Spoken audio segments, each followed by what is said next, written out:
मैं हूं अदील इम्तियाज और आप देख रहे हैं तख्ती ऑनलाइन। जमीन में हम किसी तरफ भी देखें हमारा पाला वेव से जरूर पड़ता है। वेव्स हमें पानी में नजर आती हैं, लहरें हमें रेगिस्तान में नजर आती हैं।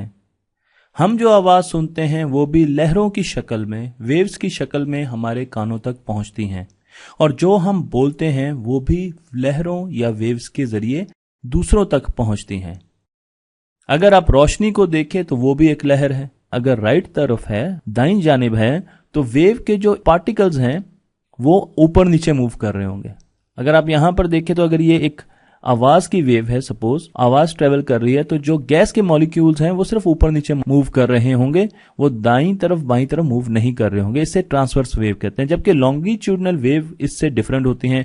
अगर वेव दाईं तरफ मूव कर रही है तो उसके जो पार्टिकल्स हैं वो भी उसी डायरेक्शन में मूव कर रहे होते हैं जिस डायरेक्शन में वेव मूव कर रही होती है। मैंने आपको एक और एग्जांपल दिखाई ट्रांसवर्स वेव्स की और लॉन्गिट्यूडनल वेव्स की। याद रखिए कि ट्रांसफर वेव्स जो है उनमें क्रस्ट और ट्रफ बनते हैं, जबकि लॉन्गिट्यूडनल वेव्स में कंप्रेशंस एंड एक्सपेंशंस हो रही होती हैं। इलेक्ट्रोमैग्नेटिक वेव, जिसको हम ज्यादा स्टडी करेंगे, इलेक्ट्रिक फील्ड की वेरिएशंस की वजह से पैदा होती है।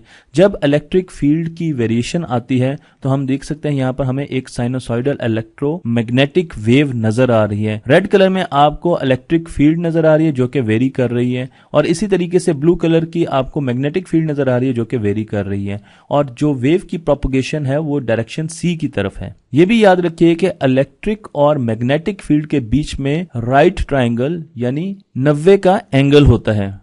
और ये इलेक्ट्रिक फील्ड में जो वेरिएशन आती है वो आती कैसे है? अगर कोई चार्ज ऑसिलेट करता है, जिस तरीके से आप यहां पर देख रहे हैं कि चार्ज ऑसिलेट कर रहा है, तो हमारे पास इलेक्ट्रोमैग्नेटिक वेव्स प्रोड्यूस होना शुरू हो जाती हैं। हम ये जानते हैं कि लाइट एक इलेक्ट्रोमैग्नेटिक वेव है और तमाम electromagnetic waves speed of light के साथ मूव करती हैं। तो आप कहेंगे तमाम इलेक्ट्रोमैग्नेटिक वेव्स कौन सी हैं? उनमें रेडियो वेव्स होती हैं, माइक्रोवेव, इंफ्रारेड, विजिबल स्पेक्ट्रम होता है, ultraviolet, X-ray and gamma rays. ये तमाम इलेक्ट्रोमैग्नेटिक वेव्स हैं और ये स्पीड ऑफ लाइट के साथ मूव करती हैं। रेडियो वेव्स बहुत ज्यादा बड़ी होती हैं, माइक्रोवेव उनसे छोटी होती हैं, इंफ्रारेड उनसे छोटी हैं, और गैमा रेज सबसे छोटी होती हैं। लेकिन क्योंकि इनकी फ्रीक्वेंसी बहुत ज्यादा होती है इसलिए इनमें एनर्जी बहुत ज्यादा होती है, जबकि रेडियो वेव्स की फ्रीक्वेंसी बहुत कम होती है। देखें ये बड़ी बड़ी वेव्स हैं तो इनकी फ्रीक्वेंसी बहुत कम है और इनके वेवलेंथ बहुत ज्यादा है, इसलिए इनमें बहुत कम एनर्जी होती है। यहां पर आपको फ्रीक्वेंसी का स्पेक्ट्रम जो है वो भी दिखाया गया है, और इसके साथ साथ किसी सोर्स से अगर रेडियो वेव हम तक पहुंचेंगी तो हम उस सोर्स के टेम्परेचर के बारे में भी अंदाजा लगा सकते हैं, जो आपको यहां पर दिखाया गया है। इसी तरीके से माइक्रोवेव, इंफ्रारेड जिस सोर्स से हम तक आएंगी उसका अंदाजा, उसके टेम्परेचर का अंदाजा भी हम लगा सकते हैं। मैं इस सीरीज में तमाम किस्म की वेव्स, इलेक्ट्रोमैग्नेटिक वेव्स पर अलग अलग वीडियोस बनाऊंगा, और आज इस वीडियो में हम विजिबल स्पेक्ट्रम को डिस्कस करेंगे। तो हमारे पास एक चीज तो वाजे होगी कि जैसे जैसे हम इलेक्ट्रोमैग्नेटिक स्पेक्ट्रम की तरफ जाते हैं तो गैमा रेज जो है उनकी एनर्जी बहुत ज्यादा होती है और रेडियो वेव्स की एनर्जी बहुत कम होती है। एक जगह से जब वेव गुजरती है तो उससे हम कई कैरेक्टरिस्टिक्स उसकी देख सकते हैं। मसलन उसकी जो फ्रीक्वेंसी होती है वो उस जगह से, उस पर्टिकुलर पॉइंट से क्रस्ट पर सेकंड कितने गुजरते हैं उस पर मुनहसर होती है, और उसको हर्ट्ज कहते हैं। 2 हर्ट्ज, 3 हर्ट्ज, 4 हर्ट्ज ये उसकी फ्रीक्वेंसी होती है। या आप ये भी कह सकते हैं कि कितनी वेव साइकिल्स पर सेकंड वहां से गुजरे। तो एक वेव साइकिल में एक क्रस्ट और एक ट्रफ आता है, तो इस तरीके से आप उसकी फ्रीक्वेंसी को डिफाइन कर सकते हैं। वेव इंटरफेयर भी करते हैं। जब एक जगह पर 2 या 2 से ज्यादा वेव्स इकट्ठी होती हैं तो उनमें 2 किस्म की इंटरफेरेंस होती है। अगर वो इन फेज हैं, उनका क्रस्ट एक दूसरे के ऊपर है, उनका ट्रफ एक दूसरे के ऊपर है, तो वो एक दूसरे में ऐड होंगी और एक बड़ी वेव बनाएंगे। इसको कंस्ट्रक्टिव इंटरफेरेंस कहते हैं। जबकि अगर वो इन फेज नहीं है, आउट ऑफ फेज है, एक का क्रस्ट दूसरे के ट्रफ के ऊपर आ रहा है और दूसरे का ट्रफ पहले के क्रस्ट के ऊपर आ रहा है, तो एक दूसरे को कैंसिल आउट कर देंगे और वहां पर उनका इफेक्ट 0 हो जाएगा। इसको डिस्ट्रक्टिव इंटरफेरेंस कहा जाता है।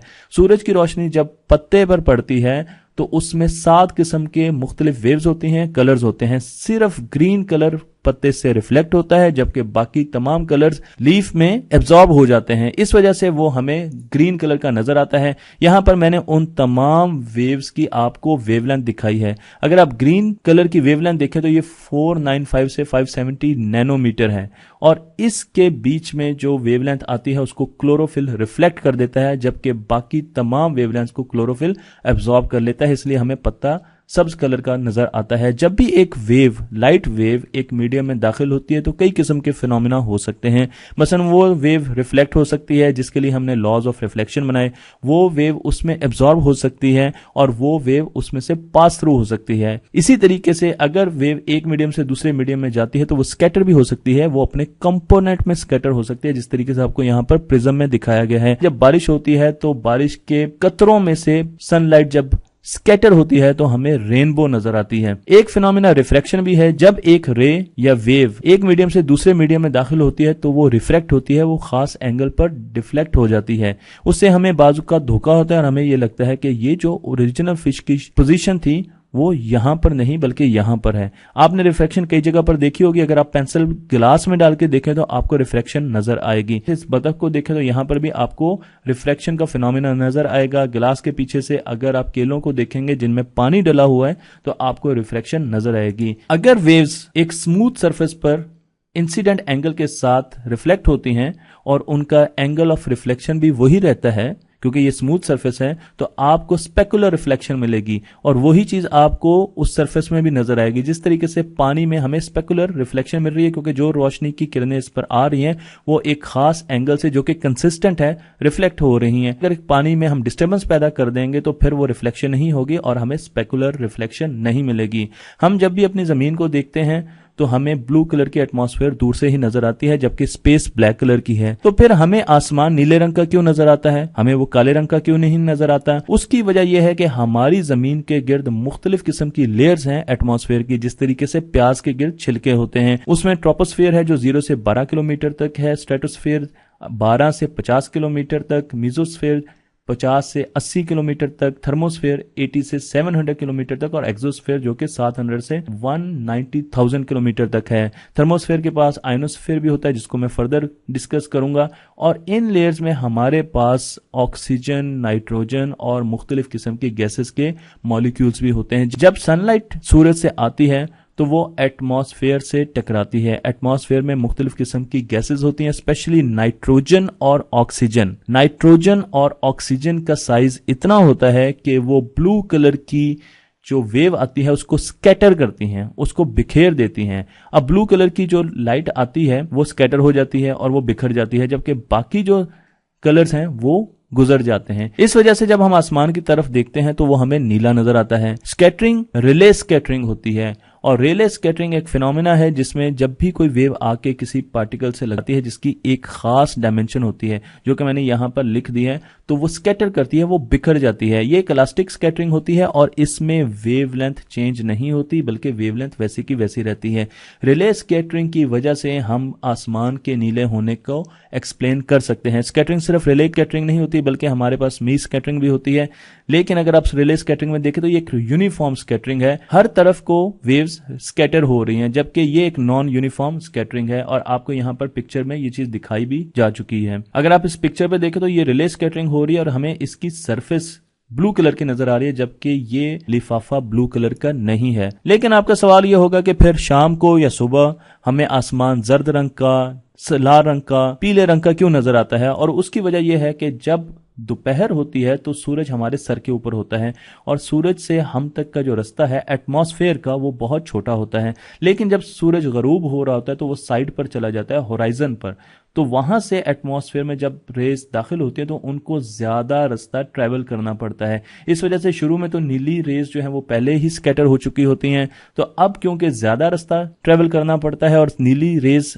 हमारे पास नहीं होती तो ऑरेंज और रेड कलर की रेज स्कैटर होना शुरू हो जाती हैं और उनकी स्कैटरिंग की वजह से हमें आसमान कभी ऑरेंज और कभी लाल रंग का नजर आता है। यहां पर भी मैंने आपको सूरज की दोनों कंडीशन दिखा दी हैं, जो वो बिल्कुल ऊपर है और उसको कम फासला उसकी रेस को ट्रेवल करना पड़ रहा है, इस वजह से सिर्फ ब्लू कलर की रे जो है वो स्कैटर हो रही है और जब यहां से उसको ज्यादा ट्रेवल करना पड़ता है तो यहां पर ब्लू कलर तो स्कैटर होता है लेकिन उसके साथ ऑरेंज और ब्लू के साथ रेड कलर भी स्कैटर होता है, तो इसलिए हमें ऑरेंज कलर का आसमान नजर आता है। जब हम जमीन से रिफ्लेक्ट होने वाली रोशनी को सैटेलाइट से देखते हैं तो हमें बहुत ज्यादा इंफॉर्मेशन मिलती है। मसलन जहां जहां पर सब्ज रंग है हमें पता है कि वहां पर बहुत ज्यादा प्लांटेशन है, जहां पर ब्राउन कलर है वहां हमें यह पता लग जाता है कि ये इलाके मैदानी है या रेगिस्तानी है। इसी तरीके से जहां पर सफेद रंग होता है हमें पता चल जाता है कि वहां पर बर्फबारी होती है और वो बहुत ज्यादा ठंडे इलाके हैं। नीले रंग से हमें यह पता चलता है कि यहाँ पर पानी हो सकता है। तो ये वो तमाम रेज हैं जो विजिबल लाइट से रिफ्लेक्ट होकर हमारे पास आती हैं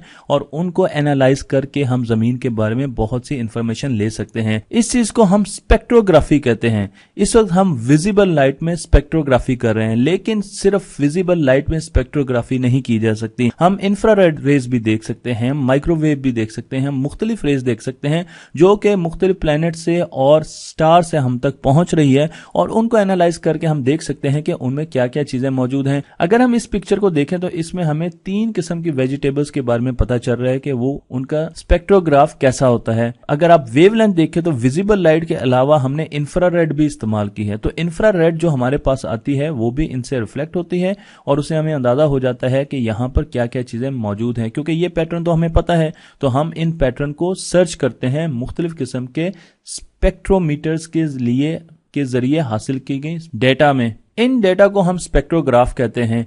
अब यहां पर मैंने आपको दिखाया है एक स्पेक्ट्रोग्राफ जिसमें आपको मुख्तलिफ वेवलेंथ पर हमें मुख्तलिफ इंफॉर्मेशन मिल रही है और इससे हमें पता चल रहा है कि क्या जमीन पर CO2 है, क्या वीनस पे CO2 है, क्या मार्स पे CO2 है। आपको नजर आ रहा है कि ग्राफ काफी कंसिस्टेंट है, लेकिन जमीन पर ओजोन भी है, O3 भी है, जमीन पर पानी भी है जो कि आपको मरीख पर नजर नहीं आ रहा। तो ये डेटा भी हमें इन वेव्स से ही मिलता है। अगर आप वेव्स को फर्दर स्टडी करें तो आप ये भी बता सकते हैं कि जिस प्लेनेट को आप देख रहे हैं क्या वहां पर वाटरी आइस है, क्या वहां पर CO2 आइस है या वहां पर डस्ट है, क्योंकि आपको वो वेव पैटर्न्स नजर आने शुरू हो जाते हैं। मेरे पास सपोज डेटा आया है और उनमें अगर ये पैटर्न मैं ढूंढना शुरू कर दूं तो मुझे पता चल जाएगा कि इस प्लेनेट पे किस किस्म की चीजें पाई जाती हैं।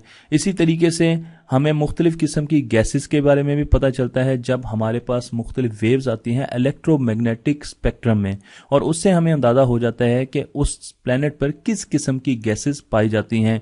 अगर हम दूर किसी सेलेस्टियल बॉडी को देख रहे हैं या हम किसी क्लाउड को देख रहे हैं स्पेस में या हम किसी गैलेक्सी को देख रहे हैं तो वहां से आने वाली वेव्स से हमें पता चल जाता है कि उनमें किस किस्म के गैसेस हैं। वहां पर हमें यह भी पता चल जाता है कि वहां पर पानी के कंटेंट हैं कि नहीं है। तो काफी ज्यादा इंफॉर्मेशन इससे हमें मिल जाती है। इसको हम स्पेक्ट्रोस्कोपी कहते हैं। सूरज की एक स्पेक्ट्रोस्कोप ग्राफ देख सकते हैं जिसमें आपको फेरस भी नजर आ रहा है, जिसमें आपको मैग्नीशियम भी नजर आ रही है, निकल भी नजर आ रहा है।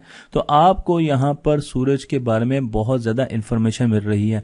मैं स्पेक्ट्रोस्कोपी के बारे में एक डिटेल्ड वीडियो बनाऊंगा जिसमें मैं बताऊंगा कि विजिबल लाइट और उसके अलावा बाकी इलेक्ट्रोमैग्नेटिक स्पेक्ट्रम में जितनी भी वेव्स हैं उनको हम जब रिसीव करते हैं तो उससे हमें किस किस्म की इंफॉर्मेशन मिलती है। मेरा आज का सवाल यह है कि law of reflection and law of reflection क्या सिर्फ विजिबल स्पेक्ट्रम के लिए होल्ड करते हैं या ये तमाम इलेक्ट्रोमैग्नेटिक स्पेक्ट्रम के लिए होल्ड करते हैं? आपने इसका जवाब मुझे जरूर नीचे देना है। मेरी ये वीडियो अगर आपको पसंद आई है तो मेरे चैनल को शेयर कीजिए, लाइक कीजिए और इसको रोशनी की तरह फैलाते रहिए।